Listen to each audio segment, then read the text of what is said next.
Un saludo cordial a los amigos de Salud Plus TV, por la vida.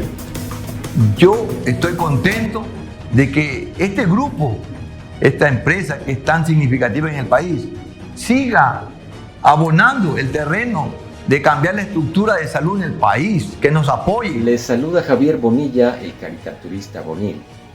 Quiero invitarles a que nos acompañen en el canal Salud Plus TV, el canal del Foro de la Salud. Tengo el enorme orgullo y satisfacción de saludar y dar la bienvenida al canal Salud Plus Noticias. Los saluda el doctor Washington Alemán, soy médico infectólogo. Queremos invitarlo próximamente a nuestro canal Salud Plus TV.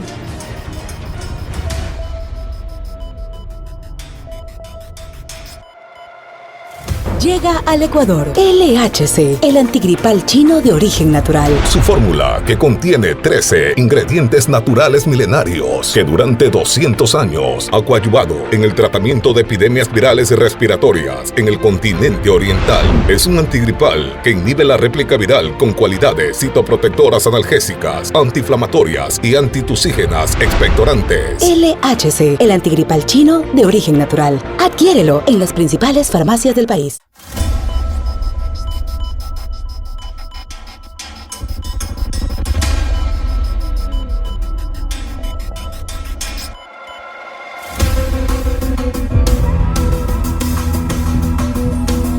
Hablemos de COVID. Hola amigos, muchísimas gracias por estar con nosotros en este programa Hablemos de COVID, nuestro cuarto programa, y la verdad que hemos tenido una aceptación muy pero muy importante y nos agrada mucho porque cada vez se van sumando más preguntas, más cuestionamientos, más dudas, y la idea de formar este programa siempre fue esa, poderle responder a la comunidad. Hoy vamos a tocar algunos temas, sobre todo preguntas que nos empezaron a dejar la semana pasada en nuestras redes sociales, y bueno, vamos a ir comentando un poco de todo eso. Doc, bienvenido. ¿Cómo está? Un saludo amigos para todos ustedes. Recordemos que este es un programa de la Sociedad de Infectología del Guayas y del Foro Permanente de la Salud para la comunidad, para tratar de tener un espacio donde podamos conversar, discutir y tratar de resolver dudas que ustedes tengan y colaborar con una información que tenga la suficiente evidencia y mantener actualizados, ¿no?, dentro de la dinámica de esta epidemia. Así es. Bueno, continuando con el tema de las preguntas, si bien es cierto, hay muchas preguntas que se relacionan por cuadros clínicos y otras se relacionan con diagnóstico, otras se relacionan con vacunas, hemos tocado en estos 3 programas anteriores, hemos tocado muchas cosas de eso, pero bueno, recordar que esta enfermedad sigue siendo una enfermedad febril, una enfermedad viral, y que puede tener muchos síntomas parecidos a cualquier resfriado, a cualquier situación. O sea que ahí no es tan fácil de poder decir solo con tos y solo con fiebre seguro es COVID, pero uno nunca puede dejar de pensarlo. Y esto hace además que nosotros tengamos que seguir cuidándonos, porque no podemos dejar de utilizar las mascarillas, no podemos dejar de seguir teniendo este distanciamiento, este espacio, ir a lugares más ventilados para estar un poco más protegidos.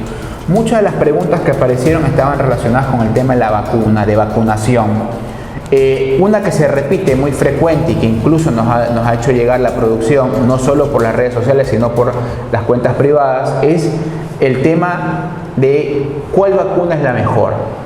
¿Cuál de todas las que están en el mercado, incluso las que están no solo en el país, sino de las que están afuera, tiene esa para decir que esta es la non plus ultra, poder decir que es la mejor de todas? Y bueno, nosotros hemos venido conversando de estos temas en los programas, pero vale la pena que lo volvamos a repetir.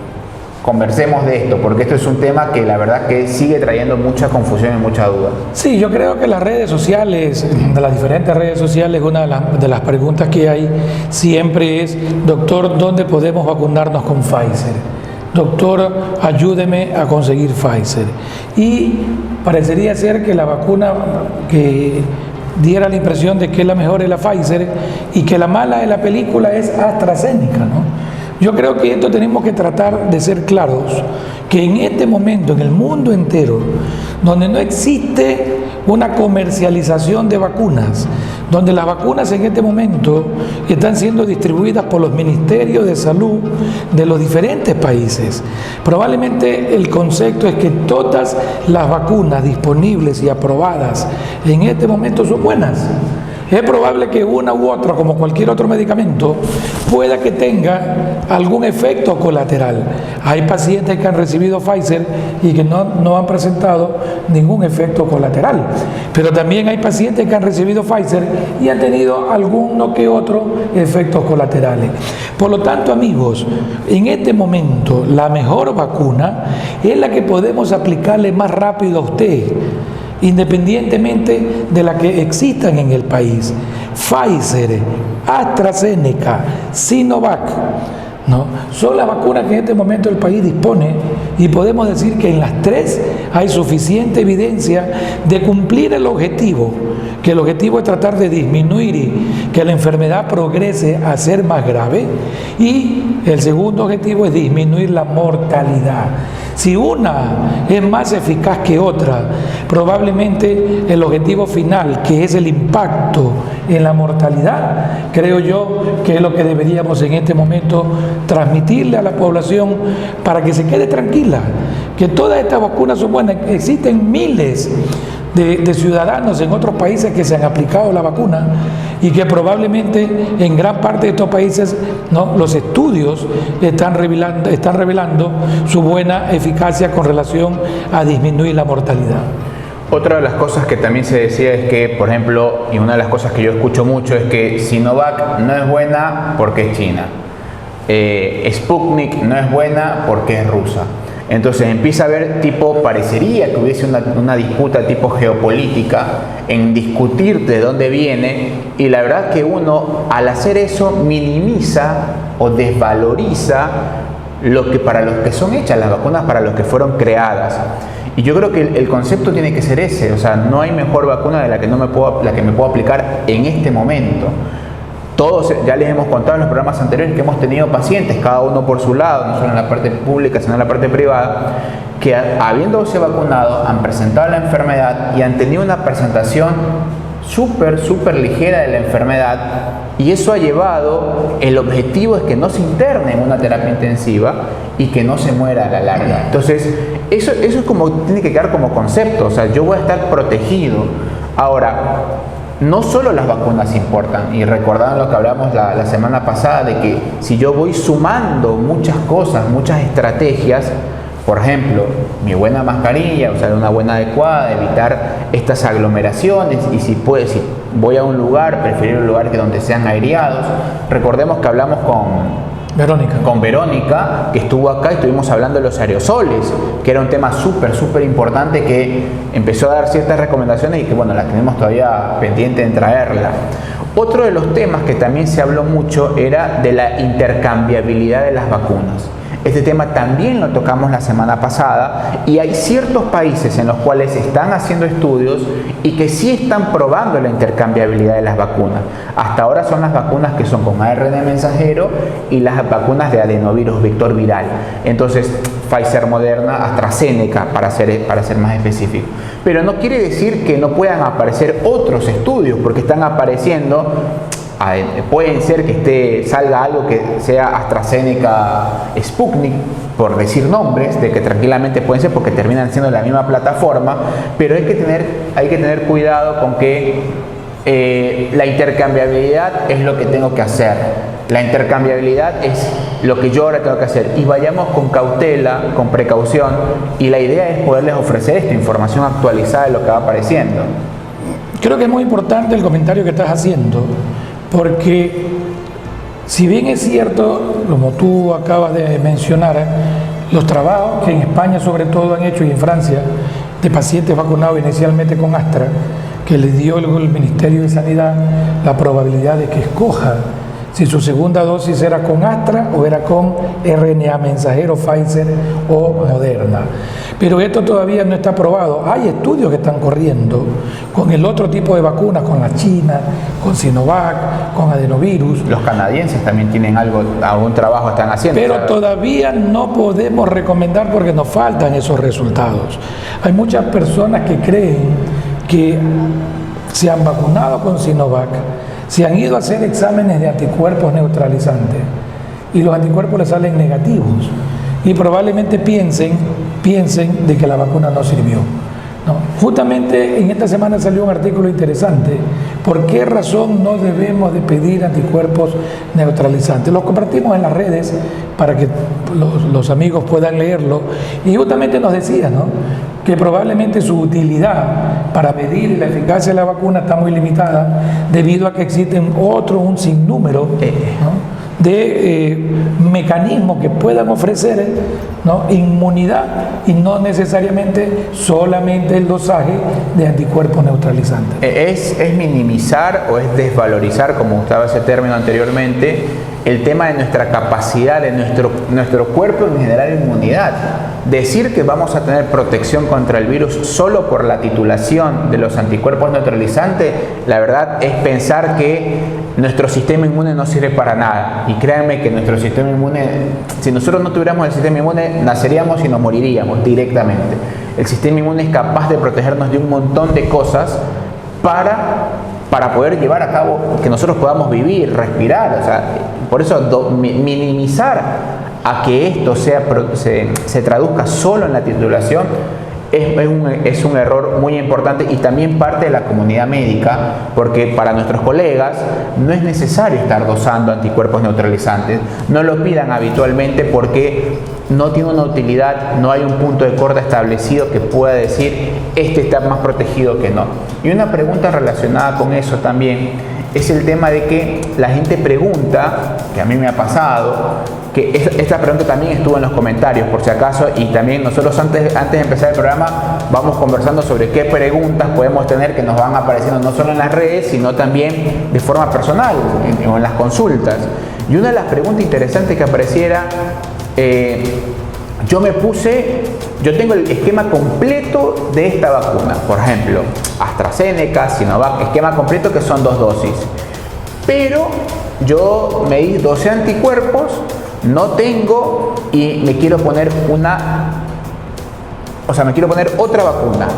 Entonces es un tema interesante porque la gente lo sigue preguntando como si fuese, como que si tengo que, y hay gente que le ha preguntado que si se tiene que ir afuera del país para poder recibir otro tipo de vacuna de otra plataforma. Bueno, hasta ahora eso no es así. Nosotros tenemos que dejar claro, así es que esto no es una recomendación. No minimicemos el trabajo de nuestro sistema inmune por decir que con esta no genera anticuerpos y con la de acá sí. No sé si otra opinión. No, yo creo que una de las preocupaciones que probablemente algunos ciudadanos tienen es el famoso pasaporte, ¿no?, inmunológico, ¿no? Países como los Estados Unidos, Europa, que están pidiendo el carnet de vacunación para poder entrar a sus territorios y en donde todavía hay vacunas que no están reconocidas, entre comillas, como son Sinovac, como es Sputnik. Yo creo que esto va a faltar muy pocos días o semanas donde la propia Organización Mundial de la Salud va a tener que regularizar y es probable que terminen siendo aceptadas. En este momento sabemos que a veces hay problemas políticos, ¿no?, en donde por A o B circunstancias no podemos nosotros intervenir con comentarios porque este es un programa netamente académico y técnico, pero desgraciadamente y lastimosamente esto también influye dentro de la no aprobación de vacunas que no está dentro de tu mismo, ¿no, verdad?, vereda ideológica. Así es. Lo otro que yo quería hacer mucho énfasis, aparte de lo que ya creo que hemos dicho de que tiene que vacunarse, vacúnese con la vacuna que más cerca esté del brazo, vacúnese con cualquiera de las vacunas existentes, que todas las vacunas son buenas y protegen y tienen el objetivo deseado. Pero el otro pilar de la lucha es el continuar tratando de cortar la cadena de transmisión. Si bien es cierto, Guayaquil, por ejemplo, en las últimas 2 semanas hemos visto una disminución de casos, tanto en las partes de emergencias, hospitalizaciones, terapias intensivas, esto no quiere decir que ya el COVID se haya ido. Es probable que esta pandemia, al igual que todos los virus respiratorios, van a ser una pandemia probablemente fluctuante. Es decir, van a haber momentos en que sube, momentos que baja, y hasta que no tengamos un porcentaje importante de la vacunación que haya completado su esquema de vacunación, es probable que sigamos teniendo algunos picos, ¿no?, elevaciones de casos como la que estamos viendo en estos días. Es probable que el aumento leve de casos que estamos viendo en estos días lo que tiene que hacer es alertarnos a que no podemos bajar la guardia, no podemos pensar que ya el COVID desapareció. Sigamos colaborando con las medidas de bioseguridad. Los dos pilares en la lucha contra el COVID es el tratar de vacunarnos y, por otro lado, participar todavía en cortar la cadena de transmisión. Es decir, el aislamiento, el lavado de manos, la mascarilla adecuada, el evitar lugares encerrados con poca ventilación y muchas personas, ¿no? El tratar de mantenerme reunido, si tengo que hacerlo, en lugares aireados, sigue siendo fundamental. Los aerosoles cada vez están más demostrados que siguen siendo una fuente importante de transmisión en oficinas, en trabajos, en las casas, así que nos toca abrir las ventanas. Por suerte en nuestra ciudad y en nuestro país estamos en un área tropical donde al abrir las ventanas probablemente vamos a generar corrientes de aire que solo esto, ¿no?, favorece a poder disminuir las concentraciones de CO2. Así. Bueno, otra de las preguntas que teníamos, que es un dato muy importante, era sobre las variantes. ¿Se acuerdan que la semana pasada, mientras yo hablaba, vieron una claqueta que se dibujaba, digamos, se ponía en pantalla cómo era la posibilidad de que a mayor aumento de ese R0 que hablamos, ese número reproductivo, o sea, cuántas personas puede infectar una persona enferma, si lo modificábamos, si lo calculábamos con una fórmula, nos iba a dar un porcentaje de cuánto número de personas necesitábamos tener inmunizadas, sea por vacunas o sea por enfermedad, para tratar de cortar la transmisión. Bueno, todas esas cosas fuimos hablando, pero también llegaron muchas preguntas sobre las variantes. ¿Qué pasó? Empezaron a llegar más preguntas sobre la variante Delta. Yo creo que hay que tener mucho cuidado, porque mientras la gente no se siga cuidando y mientras la gente no se siga vacunando, vamos a seguir teniendo variantes. No se asusten de que aparezcan mucho más variantes. Este virus tiene una particularidad. Primero, que todos los virus mutan, pero este no muta tanto como los otros, así que es una ventaja. Modifica muy poco, pero va a mutar porque es su característica, es su particularidad como virus. Empezaron a aparecer preguntas sobre todo por la variante Delta. Sepamos que hay variante andina, que ahora ya se conoce lambda, tenemos la posibilidad de que aparezca en otro lado la variante Y, o sea, tenemos algunas que otras cosas que pueden ir apareciendo y que no necesariamente quiere decir que porque todavía no la tengamos acá no quiere decir que no esté. Entonces, recordemos esa situación, que eso es muy importante, y lo que uno tiene que pensar es que, hablando netamente de la variante Delta, es que aumenta la posibilidad de transmisión. Hay estudios, trabajos que todavía tenemos que demostrar si esto también se manifiesta en que es más letal, más mortal, pero yo creo que debe haber un concepto claro. Mientras más gente enferma, más posibilidad tenemos de que esa gente vaya a los hospitales y colapse nuevamente un sistema sanitario que está golpeado.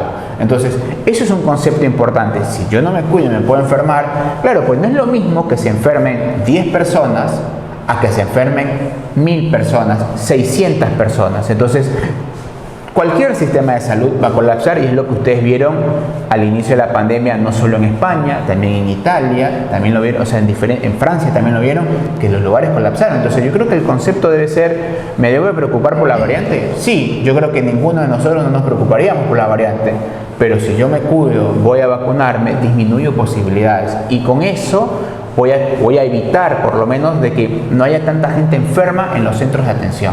No sé si algún comentario. Yo creo que la inequidad que existe en el mundo para poder ofertar y ofrecer, ¿no?, que la vacuna sea de una manera equitativa para países del primer mundo, para países en vías de desarrollo y para países pobres, es uno de los principales problemas que la lucha contra la pandemia tiene. Países del primer mundo donde ya hemos visto que tienen vacunas incluso que exceden a su población normal. Países de escasos recursos como Haití, que probablemente todavía no comienza ni siquiera a vacunar a su población. Países como África, vemos la India, lo que está pasando, donde lastimosamente, a pesar de ser productores de vacunas, de transnacionales, no alcanza todavía ni siquiera para llegar al 1 o 2% de su población. Y países como nosotros, en vías de desarrollo, que no somos ni primer mundo, pero tampoco somos África, son países de tráfico, de mucho turismo, de mucha gente que viaja y que llega, y que probablemente esta globalización es la que hace que sea muy difícil controlar puertos, aeropuertos o gente que venga de otras partes. Por eso es que el cuidado tiene que ser independiente, tiene que ser individual. Por eso es que las medidas de prevención no las podemos dejar. Por eso es que no necesitamos una prueba de PCR para yo aislarme. Si usted sospecha que ha estado en contacto con una persona, aíslese. No es la urgencia la prueba, la urgencia es aislarse y avisar a todas las personas que usted ha estado en contacto en los últimos días para que probablemente hagamos lo mismo, y este es el mejor camino para cortar la cadena de transmisión. Bueno amigos, nos hemos extendido un poco porque la verdad que, y créanme que tenemos muchísimas más preguntas, pero por cuestiones de tiempo las vamos a seguir respondiendo, las vamos a seguir acumulando para poderlas ir respondiendo en los siguientes programas. No se olviden de escribirnos sus preguntas acá a las redes sociales donde nos aparecen, y siempre tengan en cuenta las redes sociales también del Dr. Emán, como la mía de Andrés Díaz, que pueden ir buscando información y siempre contestaremos todas las preguntas que nos puedan hacer, digamos, porque tratamos de ofrecerles la información más actualizada de una forma sencilla. Bueno, nos vemos en el siguiente corte.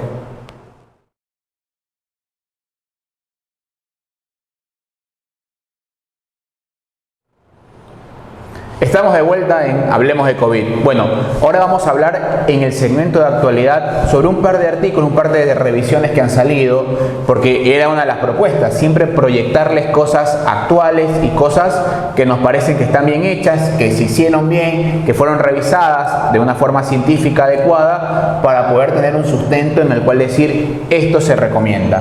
Bueno, ustedes están viendo ahora en claqueta una correspondencia que fue enviada por un grupo de médicos reciente, ahora el 5 de julio, y en el cual a nosotros nos pareció muy interesante poder traérselas a cotación porque mencionaban 10 recomendaciones. De estas 10 recomendaciones tomaban 5 para la comunidad y 5 para los médicos, y cuando lo leímos decíamos, bueno, es algo que nosotros estamos tratando de hacer desde este pequeño espacio para poder llegar no solo a la comunidad, sino a nuestros colegas médicos. Y como ustedes ven ahí, lo dividirían en 10 recomendaciones, 5 y 5. La primera recomendación, como lo ven en pantalla, decían que las 5 primeras son para la comunidad, y la primera es utilizar adecuadamente o apropiadamente la mascarilla. Y bueno, este es un tema que lo hemos hablado. Si bien es cierto, al lado de la recomendación ustedes ven cuál es el comentario de esta recomendación. Bueno, nosotros esa parte la vamos a discutir acá porque es un tema que hemos venido hablando desde hace mucho tiempo atrás, y el tema de seguir cuidándonos con mascarilla. Pero yo creo que aquí en este punto es necesario enfatizar, ¿no?, el famoso uso de mascarillas caseras, que son las mascarillas de telas, ¿no? Ustedes ven, y es muy frecuente ver mascarillas de tela que conjuguen con la ropa, con la cartera, ¿no?, de diferentes colores. Y si bien es cierto, al inicio de la pandemia, debido a la escasez que existía de mascarillas quirúrgicas, ¿no?, de alta eficacia, probablemente la propia OMS en algún momento llegó a autorizar el uso de estas mascarillas caseras, sobre todo si tú vas a lugares públicos. Yo creo que en este momento, donde hay mucha más evidencia, tenemos que tener claro que la mascarilla casera hay que tratar de limitarla, ¿no?, a lo que usted más pueda su uso. Si usted va a ir a un sitio cerrado, tipo comisariato, tipo una casa, fiesta o algo, trate de ir con una buena mascarilla. Una buena mascarilla, lo mínimo debería de ser una mascarilla quirúrgica, ¿ya?, o cualquiera de estas NK95, porque son máscaras que le van a sellar la cara. Las mascarillas de tela o mascarillas caseras, deberíamos de saber quién las hace, para tratar de establecer que tengan las capas necesarias. ¿Qué filtro usa? ¿Qué filtro no sabemos qué filtro utiliza. A veces tú encuentras en la esquina de los semáforos que te venden mascarillas bonitas, sobre todo para los niños, ¿no? Porque no hay mascarillas para los niños quirúrgicas, porque la medida es estándar, ¿no? Pero sí, ahora sí, con todo el tema de la pandemia han aparecido ciertas mascarillas y que son más pequeñas que se pueden utilizar, pero al principio no se sabía de esto y no se utilizaba. Y otro dato muy importante es que la gente piensa, y a mí me pasó muchas veces, que agarraban la mascarilla quirúrgica y la mojaban, le ponían alcohol. Decían que yo, si la lleno de alcohol, voy a estar más protegido. Y esto es mojar el filtro. Y al mojar el filtro pierde su utilidad. Hay ciertas recomendaciones. Un día podemos hacer un programa solo retomando el tema de las mascarillas, que es un tema interesante para todos saber cuál es la que se debe utilizar en ciertas situaciones, cuál es la más adecuada y también cómo se la debe utilizar, porque es un dato muy importante que yo la debo utilizar desde el dorso de la nariz y que me cubra todo hasta acá abajo. Si yo la uso acá, si la uso por acá, si la uso como bufanda, no tiene ninguna utilidad. Yo creo que para la próxima semana vamos a comprometer a la presidenta de la Sociedad de Infectología, la doctora Mabel Ramos. Ella es una infectóloga especialista en control de infecciones, probablemente para tratar de ver si podemos conversar exclusivamente de todas estas medidas, sobre todo mascarillas, sobre todo todos estos antisépticos que a veces, como tú bien dices, alcohol le echamos a todas partes. Y yo creo que el control de infecciones a nivel de la comunidad, no solamente a nivel de los hospitales, hay que tratar de también charlarlo. Claro. Así que nos comprometemos para la próxima semana. Un tema muy interesante, porque la verdad sigue dando de qué hablar el tema del uso adecuado de las mascarillas. Bueno, en el punto 2, ustedes ven ahí, que ahora le están poniendo la claqueta acá, producción, evitar estos lugares aglomerados, que acumulen un montón de gente, especialmente los que son en lugares cerrados. Este es uno de los temas que los tocamos, ¿se acuerdan con Verónica? El tema de los aerosoles, que era siempre preferible ir a lugares abiertos, ventilados, porque me van a dar más protección, más seguridad. Ahora, hablamos también de los medidores de CO2, que es una política adecuada que se puede implementar en muchos lugares acá en la ciudad, en ciertos lugares de comida, en lugares de para ir a comprar víveres, a comprar comida en ese sentido. Me parece una idea muy adecuada y que, bueno, ustedes como vieron hace 2 programas atrás, Verónica nos acompañó, pusimos los contactos de ella, que bueno, ahora si producción se anima lo pone rápidamente acá para tenerlo siempre presente, cuáles eran los datos a tener en cuenta. Ella nos daba el tips en la casa siempre de tener plantas, de abrir las ventanas. Si uno abre una ventana y una puerta hace una corriente de aire. Entonces, ciertas cosas interesantes, y yo creo que eso vale la pena que lo volvamos a decir, el tratar de evitar las aglomeraciones. Mira que recién Bélgica, un país europeo, sacó ya toda una recomendación para tratar de mejorar la calidad de aire en los sitios de trabajo, ¿no? Y en los sitios públicos a través de la medición del CO2. Esta tendencia probablemente yo creo que se va a generalizar y probablemente, o al menos un criterio muy personal, que yo creo que en escuelas, sobre todo primarias, donde interesantemente la calidad del aire tiene que ver incluso hasta con el desarrollo del niño dentro de su actividad escolar.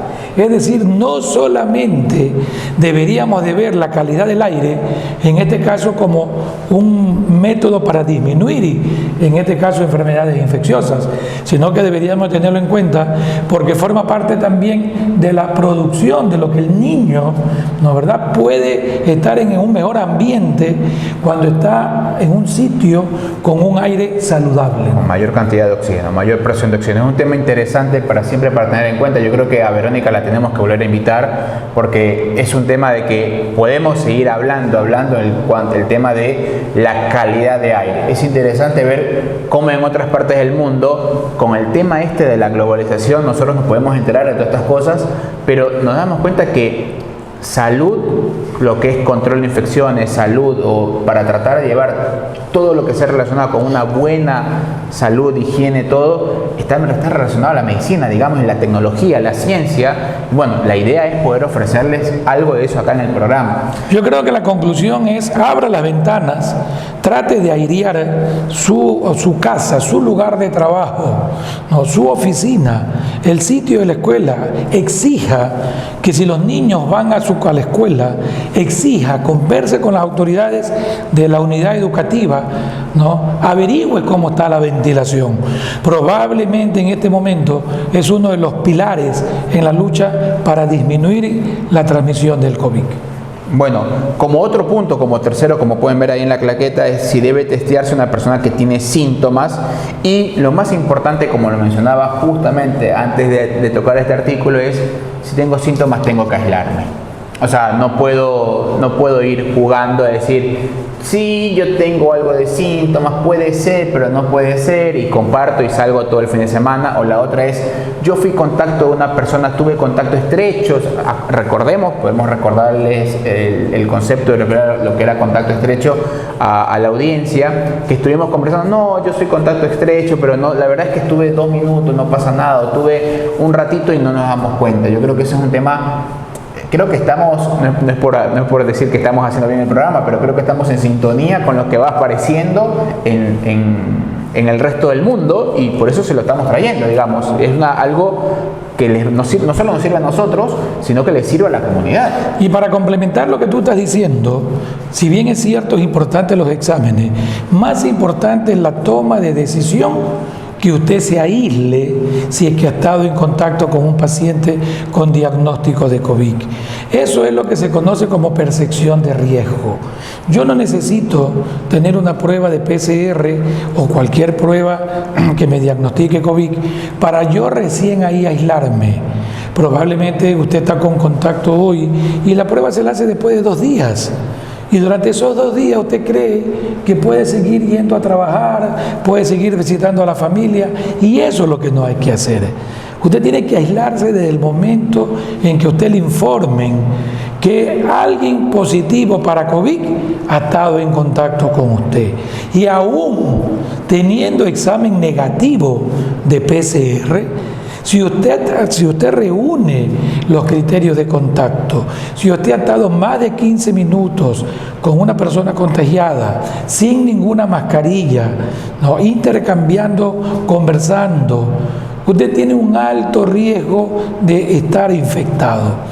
Y probablemente, a pesar de que tenga una prueba negativa de PCR, si la percepción de riesgo es alta, probablemente lo ideal sería que usted se aísle y que la prueba de PCR, de manera ideal, se la realice en el 7º día y no de manera inmediata, porque puede que sea un falso negativo que esté en este periodo de ventana, y que a la final usted siga realizando sus actividades, y a la final en el día 7 u 8 es que aparecen los síntomas, cuando ya probablemente ha contagiado, ¿no, verdad?, o ha transmitido a muchas otras personas. Es un dato que se correlaciona mucho con el tema de no solo cuando estoy en contacto, cuando estoy enfermo, cuando tengo que testearme, y el tema de la mascarilla. Yo creo que una cosa va relacionada con la otra para hacer un gran conjunto. Yo les pongo el ejemplo muy práctico, familiar mío ahora, persona enferma en el trabajo,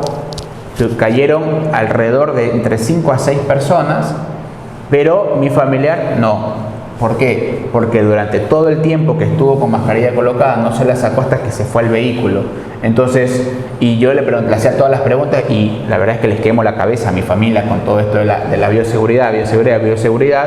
Es interesante ver cómo una persona pudo transmitir en una mesa de trabajo a otras, y yo quiero aclarar algo y acotar algo, porque es una de las consultas frecuentes, que en los trabajos es donde uno se relaja mucho.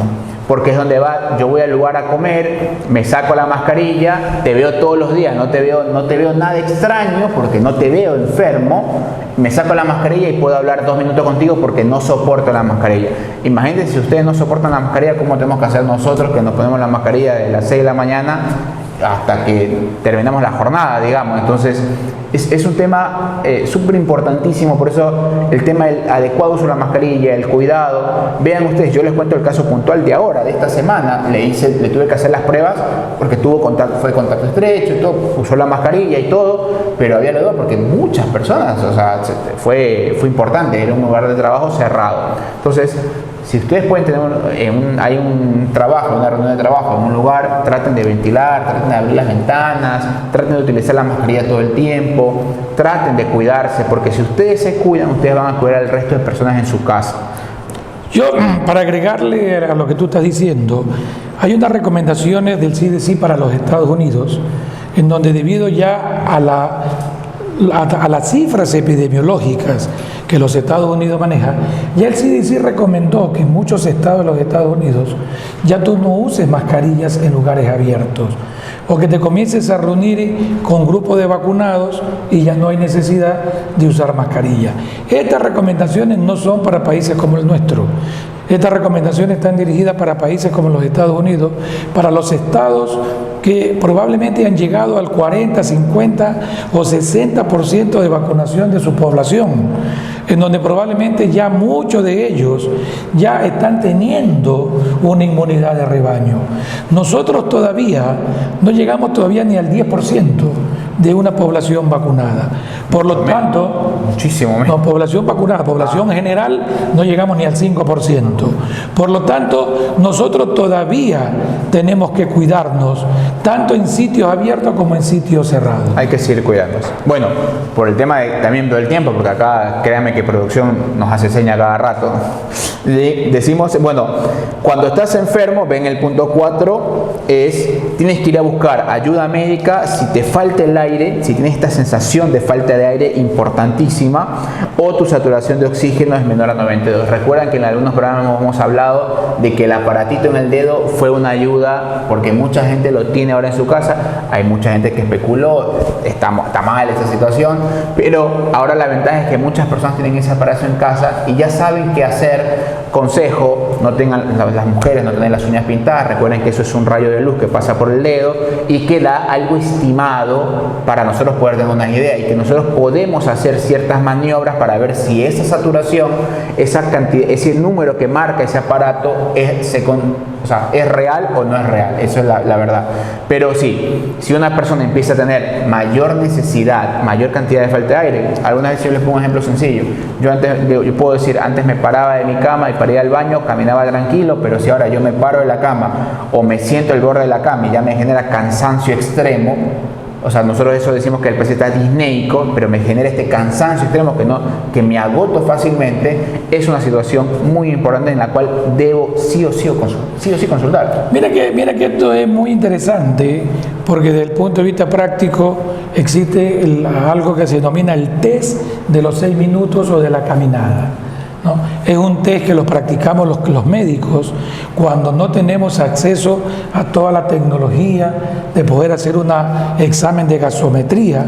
Es probable que uno pone a caminar al paciente durante 6 minutos a una velocidad más o menos estándar y le coloca el oxímetro, y uno ve que al tercer o cuarto minuto la saturación comienza a disminuir.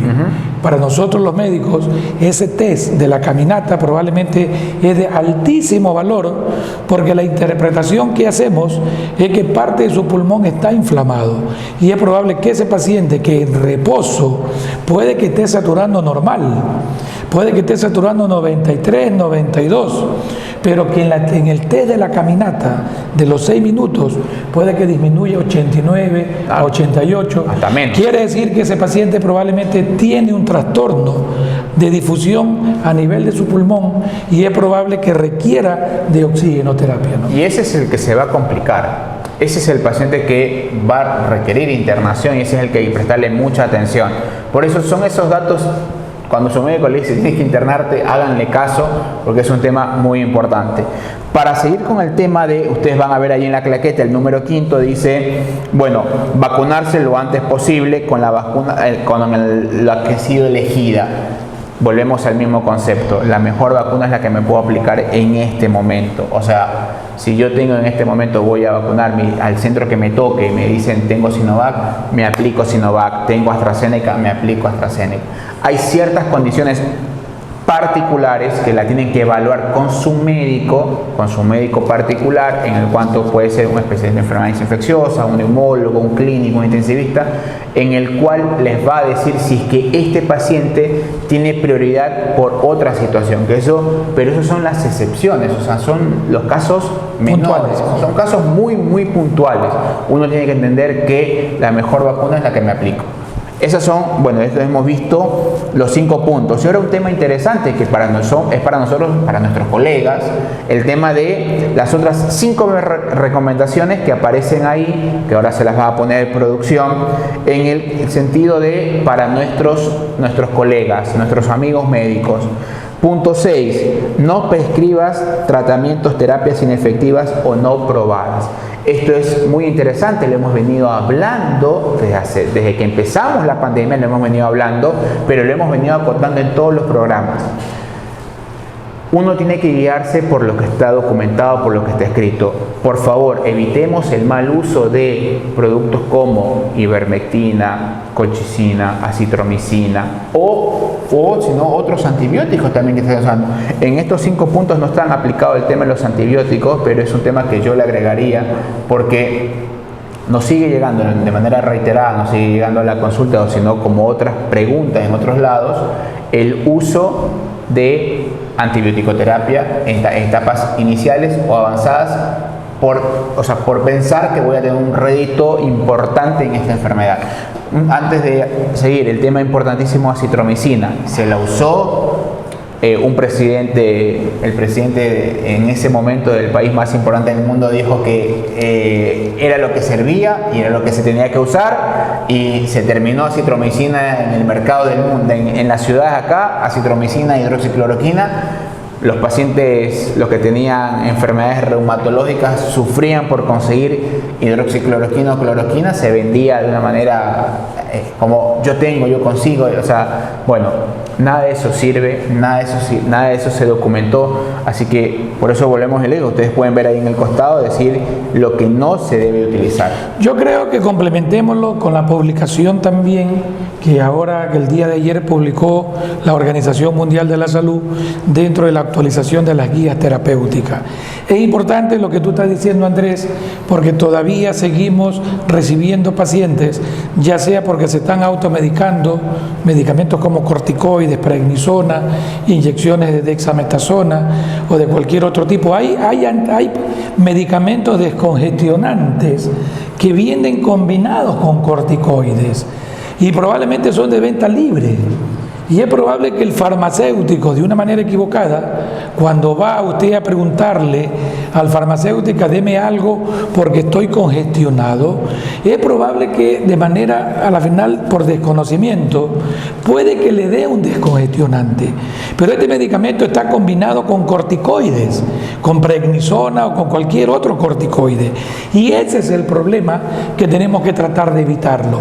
Estamos insistiéndole como sociedad ecuatoriana de infectología al Ministerio de Salud que así como hubo el momento que hubo que restringir los antiinflamatorios para el uso para la problemática del dengue, yo creo que vamos a tener que llegar en algún momento a poder restringir también el uso de los corticoides, porque lastimosamente están causando más daño que beneficio. Es más, hay uno de los datos muy interesantes que acá no lo pondríamos en el tema de como recomendación para todos los médicos. Sí lo ponen acá en el número 8, como ustedes ven, pero dicen: usa esteroides prudentemente solo en los pacientes con hipoxemia y monitorea sus niveles de azúcar en sangre. Yo creo que ese es el concepto. Acá no lo ponen como, no es que no lo uses, pero yo creo que es muy importante poder decir, nosotros, o sea, durante los primeros días de la enfermedad estamos completamente integrados. Lo mencionábamos la vez pasada. Los corticoides tienen un momento y un paciente en particular. Ellos son los que ameritan y no, o sea, el tema de la automedicación o alguno que otro colega que pueda estar mal utilizando el tema de los corticoides. Así como se demostró que sirve, también puede hacer muchísimo daño, y creo que ese es el concepto muy importante. Regresa, perdón. No, yo creo que para no perder un poco el hilo, en este momento los pacientes que estamos viendo, ¿no?, en la consulta pública y privada, por complicaciones por uso, ¿no?, de una manera indiscriminada de corticoides y de tocilizumab es terrible, ¿no? Estamos viendo pacientes que lo han convertido en inmunosuprimidos porque se están usando dosis elevadas de tocilizumab. Pacientes que han recibido 4, 5, 6, 8 ampollas, 5 o 6 días de tocilizumab y corticoides por dosis elevadas por múltiples días. Es decir, estamos teniendo muchos problemas con enfermedades como tuberculosis, enfermedades como neumonías bacterianas. El famoso hongo negro que ustedes escuchamos que hay en la India, el resultado es el uso indiscriminado de corticoides y de tocilizumab. Por eso es que también no solamente tenemos que educar a los médicos, también tenemos que educar a los pacientes y a ustedes. No pueden usar corticoides excepto en situaciones que el oxígeno disminuya o que tenga una dificultad respiratoria. Lo mismo pasa con el tocilizumab. Es un medicamento que tiene que ser utilizado en situaciones muy precisas y probablemente no más allá de 2 o de 3 dosis. Justo en el punto 7, como ustedes ven ahí, dice: no utilices drogas como el remdesivir o tocilizumab excepto en circunstancias específicas. Esas circunstancias tienen que ser consensuadas y discutidas muchas veces para no tratar de abusar. Es más, el remdesivir, podemos hablar de la última de las recomendaciones que justo tocaba, las que salieron publicadas la Organización Mundial de la Salud en su última revisión, que cada vez y cuando el remdesivir va quedando un poco relegado, podemos decirlo, comparado con las otras terapéuticas, y que la verdad es que lo que se mantiene hasta ahora son los corticoides y el tocilizumab de forma muy puntual en ciertos casos y combinado con otras cosas que no es necesario que el público en general lo conozca, porque si no empezamos a generar que si yo no recibí esto no puedo, son situaciones puntuales en las cuales se deben utilizar. Y bueno, siguiendo con el punto 9, dice, esto me pareció muy importante, muy interesante este punto, porque decía: no realizar investigaciones de forma rutinaria. Y es un dato muy importante, porque yo con la consulta siempre le digo a los pacientes, cuando están en los primeros días, a mí no me sirve nada que usted ahora se haga un laboratorio o se haga una tomografía, porque si me da todo normal, voy a seguir la misma conducta. Y justo pone acá, tomografía y biomarcadores. Más allá de que en este momento puede ser que no me marque nada a los 2, 3, 4, 5 días, no quiere decir que no lo pueda utilizar más adelante. Entonces, cuando el paciente lo necesite, lo voy a pedir. Pedirlo de manera sistemática. En un momento, recordemos que al principio de la pandemia, los lugares de tomografía estaban pero atestados, se hacían tomografía como 20 caramelos, y tampoco es así, y quedó en la población, porque a mí me pasa algunas veces en la consulta: ¿y cuándo me hago la tomografía, doctor? ¿Y cuándo me hago la tomografía? La tomografía la decido yo, llevo un rato, pero hay pacientes que sí, ¿cuándo me hago la tomografía? No, la tomografía la decido yo, porque yo soy el que a mí me va a servir si la hago o no la hago. Bueno, es un tema que también podemos... Bueno, es lo mismo que pasa con los biomarcadores, ¿no? Ferritina, dímero D, interleuquina 6.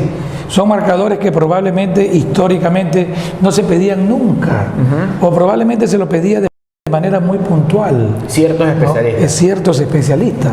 En enfermedades infecciosas, estos son marcadores que se elevan frecuentemente.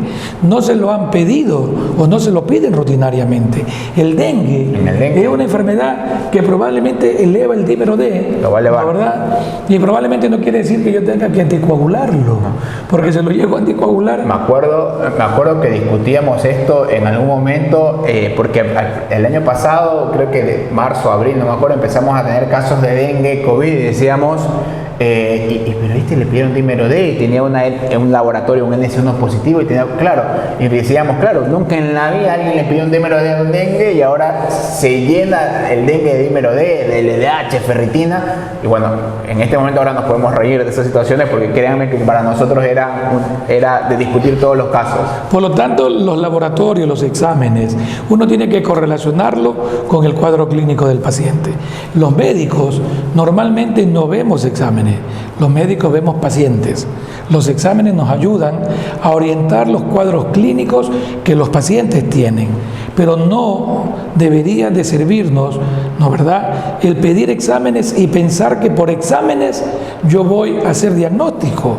Hay pacientes que están sanos y que el dímero de él salió levemente elevados y probablemente ya hay toda una alerta de que hay que anticoagularlo, de que probablemente es un COVID complicado. Tranquilos, ¿no? Los hematólogos, que son quienes probablemente manejan mucho mejor todo lo que es los trastornos hematológicos, tienen muy claras las guías en donde son los niveles. Tú tienes que sospechar cuando un paciente puede que corra riesgo o no de algún trastorno trombótico y que a la final requiera o no requiera algún de los diferentes tipos de anticoagulación. Así es. Bueno, si se dan cuenta, todas estas cosas que hemos venido hablando que salen aquí ahorita es la que, valga la redundancia, hemos venido hablando durante el programa. No se olviden de mandarnos sus preguntas acá en la línea, acá están los contactos para que nos puedan mandar todas sus preguntas, todas sus dudas, porque créanme que nosotros empezamos a hablar de una pregunta y nos vamos de largo, así que mil disculpas algunas veces nos vamos de largo, pero son temas que realmente hay que tocarlos y está hecho para la comunidad. Y como último punto, que es un tema muy importante para nuestros amigos médicos, nuestros colegas, es no olvidarnos del manejo de las otras enfermedades. Acá solo lo ponen como críticas, pero yo diría de estas enfermedades olvidadas y las enfermedades crónicas que no son COVID. Hay mucha gente que todavía tiene temor de ir a los hospitales por pensar, me voy a agarrar alguna enfermedad, me voy a agarrar una bacteria, me puedo agarrar COVID.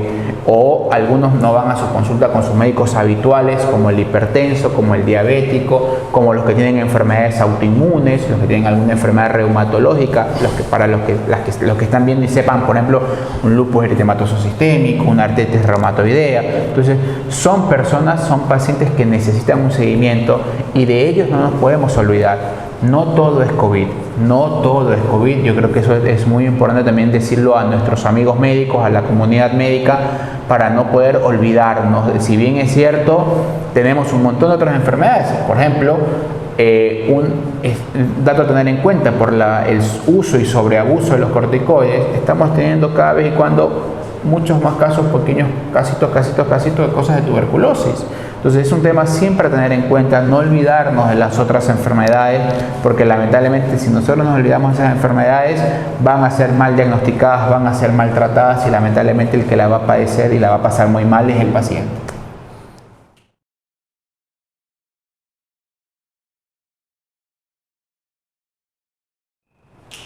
Bueno amigos, y continuando con el programa, muchísimas gracias por estar ahí. Vamos a responder unas preguntas que nos hicieron en la comunidad, que producción las trajo para poderlas contestar el día de hoy. Una de las preguntas es: hola doctor, yo tengo VIH, quiero saber si debo y puedo vacunarme. Mira, el VIH, como cualquier otra de las enfermedades inmunosupresoras, probablemente tiene que vacunarse. Lo que hay que tratar de dejar claro son pacientes que lo ideal es que tengan un éxito terapéutico, es decir, que estén tomando su terapia antirretroviral. ¿Por qué razón? Porque la vacuna no es que le va a hacer daño, sino que la eficacia de la vacuna va a ser mejor cuando un paciente que toma terapia antirretroviral se encuentra en éxito terapéutico. Si un paciente seropositivo se encuentra con su enfermedad con carga viral detectable, con CD4 bajo o con alguna infección oportunista, probablemente no solo que no esté indicada la vacuna, porque primero habría que controlar su infección oportunista, sino porque probablemente vacunarlo no va a producir ninguna eficacia ni ningún efecto protector, ¿no? Un dato interesante para poder apoyar algo con esta pregunta es que los pacientes que son retrovirus positivos están recibiendo vacunación en los lugares, en sus centros de atención a nivel público en el Ministerio de Salud. Entonces ellos están vacunando. Entonces es muy importante saber que esta persona pueda conocer el tema de que si sigue su medicamento, preguntarle a su médico de cabecera, o si no, en el Ministerio de Salud se están vacunando a estas personas. Tenemos otra pregunta que producción nos ha dejado, ha salido a la calle a hacerla, así que bueno, es la siguiente. Doctor Díaz, doctor Alemán, ¿el dióxido de cloro sirve para el COVID-19? Bueno, este es un tema que ha venido dando de hablar desde hace muchísimo tiempo atrás. Creo que hemos salido en diferentes entrevistas, diferentes programas, en todos lados creo que hemos salido diciendo que no está demostrado, no está evidenciado o no hay una data científica valedera que sea revisada por pares, un estudio como, digamos, un estudio como debe ser diseñado, que haya demostrado que el dióxido de cloro sirve para prevenir o para tratar. Recordemos que hay personas que lo toman de manera preventiva pensando que no les va a pasar. He tenido pacientes, yo me imagino que usted también, pero yo he tenido pacientes que han venido tomando de una forma preventiva y han tenido la enfermedad, y otras personas que durante la enfermedad han tomado y han desarrollado alguna otra complicación. Recuerdo el caso de 2 chicos jóvenes que llegaron al hospital durante los meses más duros de la pandemia y lamentablemente no lo pudieron lograr, fallecieron, pero venían con fallo a nivel del hígado, a nivel del riñón, por haber consumido tan altas dosis de dióxido de cloro. Entonces termina siendo un tema súper importante que en temas de actualidad nosotros le mostramos lo que está documentado, lo que ha salido, lo que nos parece, o sea, y no solo lo que nos parece, sino lo que es lo que se hace a nivel mundial. Y la verdad es que hasta ahora en ningún lado el dióxido de cloro tiene una aprobación, en ningún lado se lo ha aprobado, en ningún lado se lo ha documentado de forma científica para prevención y para tratamiento. Yo lo único que agregaría es que debemos de tener respeto hacia todas las que son las medicinas alternativas, tradicionales, homeopáticas. Personalmente yo la respeto, no la practico, ¿no, verdad? Pero yo el único consejo que siempre le doy a los pacientes, una de las pocas comentarios que yo le hago, es que si hubiera un medicamento que serviría como tratamiento o como prevención, no tuviéramos pandemia. O sea, hasta ahora no se ha demostrado que nada de lo que hemos usado, porque todos hemos usado medicamentos cuando comenzó la pandemia. En el camino fuimos dando cuenta qué era lo que servía, qué era lo que no servía.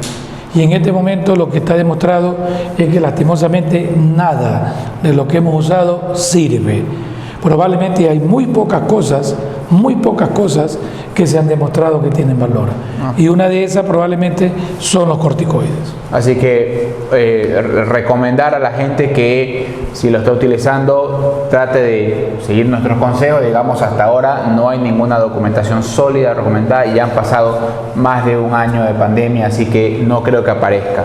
Bueno amigos, por cuestiones de tiempo, muchísimas gracias. No se olviden de escribirnos acá abajo en la parte que están acá abajo los datos para que podamos contestar todas sus preguntas, todas sus inquietudes, y bueno, nos estamos viendo la próxima semana.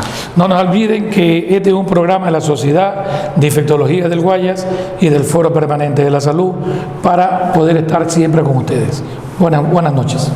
Chao.